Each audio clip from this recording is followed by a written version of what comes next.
इधर श्री राम के अपमान वाले बयान पर स्वामी प्रसाद मौर्य ने सफाई दी है और कहा है कि उन्होंने ऐसा कोई बयान नहीं दिया, कोई अपमान नहीं किया है। ये भी कहा है कि एफआईआर की जरूरत नहीं थी। एफआईआर तो हम पहले भी देख चुके हैं, लेकिन यहाँ इस मामले में एफआईआर की जरूरत नहीं थी। स्वामी प्रसाद मौर्य ने सफाई दी है।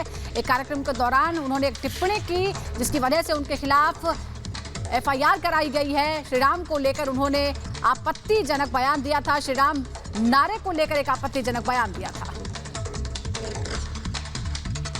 बयान पिछले 2 दिनों से चर्चा में है। मिले मुलायम कांशीराम, हवा में उड़के जय श्री राम। और इसके बाद विवाद इतना बड़ा है कि एफआईआर भी दर्ज हो गई है।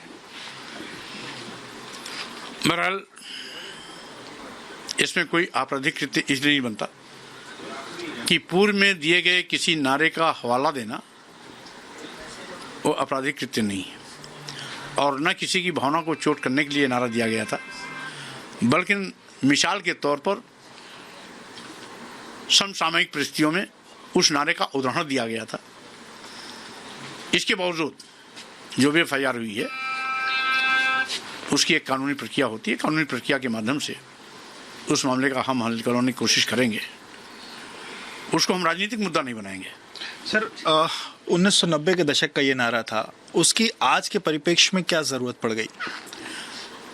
हमने उदाहरण दिया था कि जब कभी नेताजी मुलायम सिंह यादव और मानवर कांशीराम जी मिले थे, उस समय कार्यकर्ताओं ने एक नारा दिया था जिसमें भाजपा का सुपड़ा साफ हो गया था। आज मानवर कांशीराम की पूरी फौज और नेताजी मुलायम सिंह यादव के पूरे कार्यकर्ताओं की फौज एक साथ खड़ी है। तो दोनों की फौज जब एक साथ खड़ी हो गई है तो फिर से भाजपा पर खतरे का बादल मंडरा रहा है। जब 93 में सुपड़ा साफ हो गया था नेताजी और कांशीराम साहब के मिलने के बाद, तो अब उनकी फौजें इकट्ठी हो गई हैं, तो फिर से 2024 में भाजपा की विदाई होना तय है।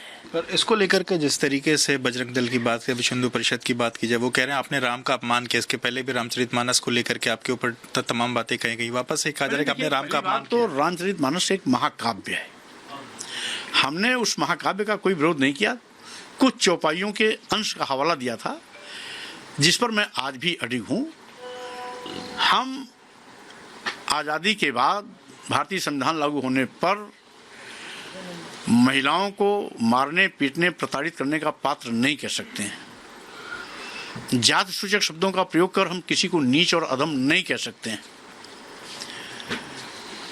सम्मान देने में हम किसी के साथ भेदभाव नहीं कर सकते हैं कि शूद्र कितना भी पढ़ा लिखा, ज्ञानी, विद्वान क्यों न हो, उसको हम सम्मान न दें, ये फार्मूला नहीं हो सकता है। हमने ये बात कही, इसमें किसी का अपमान कहाँ हो गया? पर इस बयान के बाद हवा में उड़ गए जय श्री राम, बजरंग दल कह रहा है आपने राम का अपमान किया है। 93 में ऐसा हुआ था, मैंने उसका उदाहरण दिया था।